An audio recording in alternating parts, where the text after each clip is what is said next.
Здравейте и добре дошли в моят YouTube канал. И в поредното арт видео, в което ще ви разкажа как получих поръчка за картина на продукт, който се оказа, че самата аз ползвам. Това е първата част, в която ще видите полагането на основите, създаването на цялата рисунка и основните цветове, които използвам в началото с акрилна боя.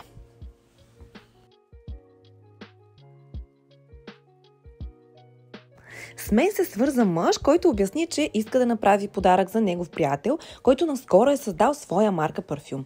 Като поздравление за успехът му, пожела да нарисувам една картина формат 30 на 40 см, като ми даде пълна свобода да направя това, което като художник имам заложено. И така, изпрати ми парфюма на снимка и какво да видя? Аз ползвам този парфюм и познавам даже създателят му. Инферно, най-тайният парфюм, който съм имала. Както и да е. Купих си платно и се заех за работа. Започвам с бърза моливна рисунка и след това с акрилна боя. Любимият ми цвят асфалт лак. Интересно, когато добавя индиго, става едно много богато черно, което ми служи перфектно за фона и етикета на парфюма, на шишенцето на парфюма.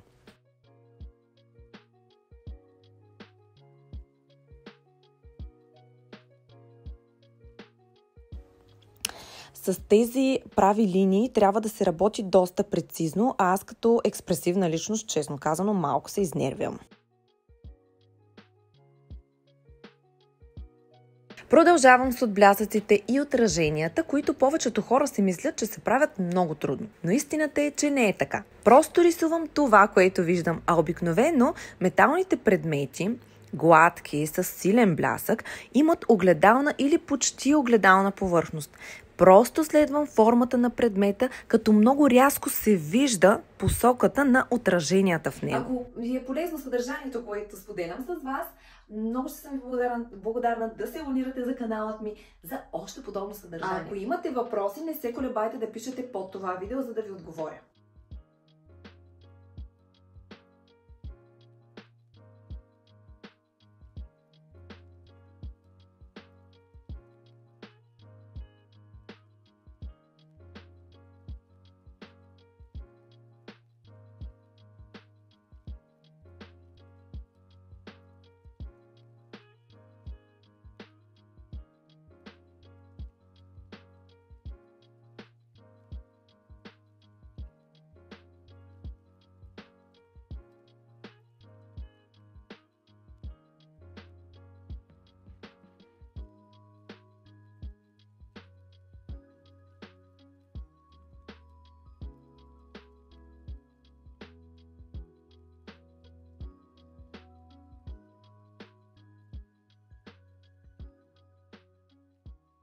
Виждате в задния план как нанасям това студено синьо, което още повече изстудява всъщност фона и по този начин контрастират топлите цветове в бутилката и капачката. И тук акрилната боя нанасям акварелно с повече вода. Вижте тази прозрачност как създава чувство за дълбочина. Ах, какъв късметлия! Това са истински приятели, да ти подарят нещо толкова ценно като картина, като изкуство. Ако и ти искаш неповторим подарък с художествена стойност, не се колебай да се свържеш с мен на лично съобщение в социалните ми мрежи. Виж всички услуги на evelinaivanova.com. И продължаваме с картината. Самият парфюм вътре в шишенцето е с кихлибарен цвят, но се закрива от етикета. Има само леки отражения, които се виждат в стъклото, затова сложих оранж.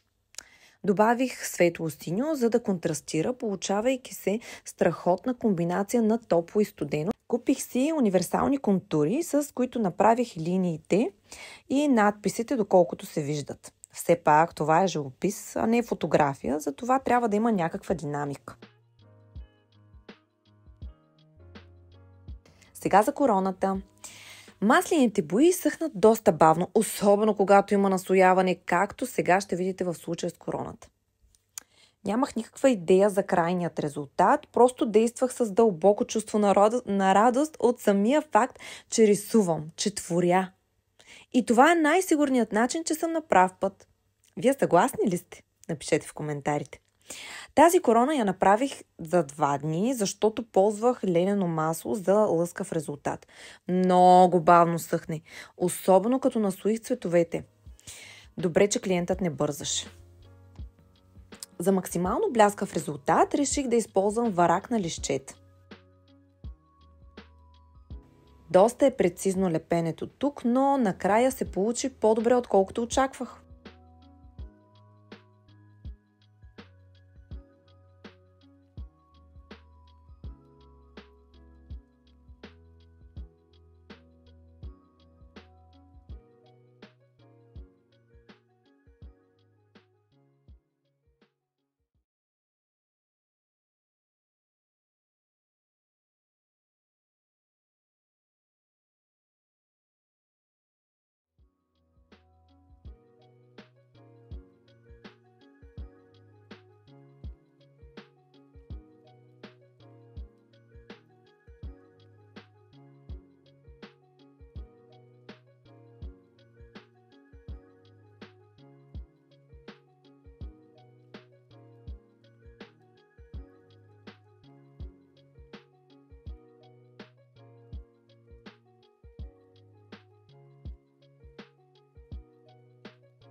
Ако е интересно и полезно съдържанието, което създавам за вас, ще съм изключително благодарна да се абонирате за каналът ми.